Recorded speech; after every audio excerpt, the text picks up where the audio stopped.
The Golden Knights have the best penalty kill in the league at home. It let them down at a bad time tonight. Columbus scores late in the game on the power play. A 4-3 win by the Blue Jackets.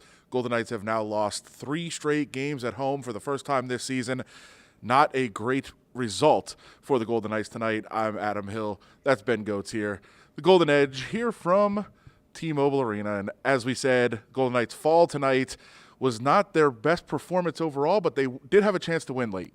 Yeah, and that's what Nate Schmidt said at the end. When you're up in the third period, as the Golden Knights were with about 5 minutes, 12 seconds left, that's when Cam Atkinson scored the first of 2 goals that eventually tied the game and then gave Columbus the lead.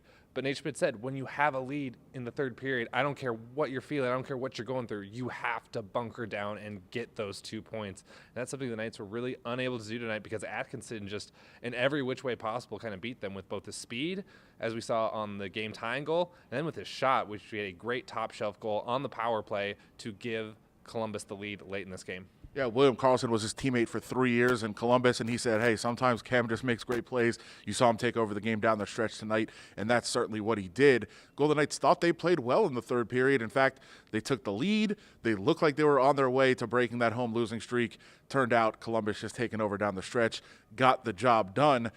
But it was really the second period we saw some struggles from the Golden Knights, and that led to some changes in the third period.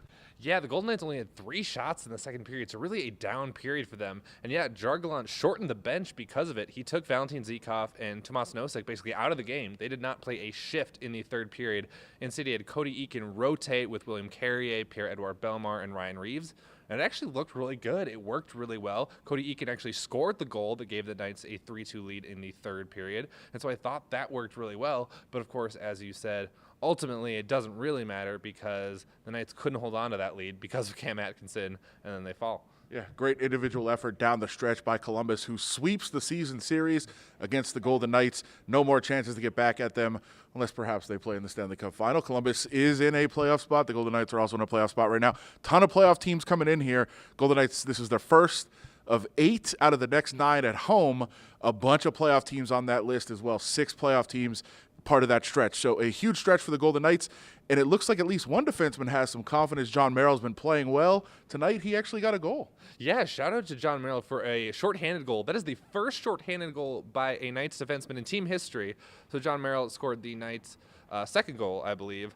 Great play by him, jumping up into the rush, even though the Knights were in a penalty kill situation. And it just really seems like he's been playing with a lot of confidence lately. You saw in the goal against Tampa Bay that he helped start. He had a great stretch patch to Cody Eakin to spring him for a goal. So that's 2 kind of real big plays from a guy who's not really known as an offensive defenseman. John Merrill is a bigger guy. He's mainly known for kind of his defensive stay-at-home abilities. But 2 really good plays, and as he told me after the game, hockey's fun, and it looks like he's having a lot of fun playing it right now. Well, not fun when you lose necessarily, but the Golden Knights, a bunch more chances here. As we said, this was the first out of 8 out of the next 9 at home. They fall in this one, but back here, T-Mobile Arena, 7 o'clock Tuesday night against Arizona. So they'll be here, so will we, and you can too. Thanks for joining us. The Golden Edge crew here at T-Mobile Arena. Follow us along at ReviewJournal.com for everything you need to know about the Golden Knights.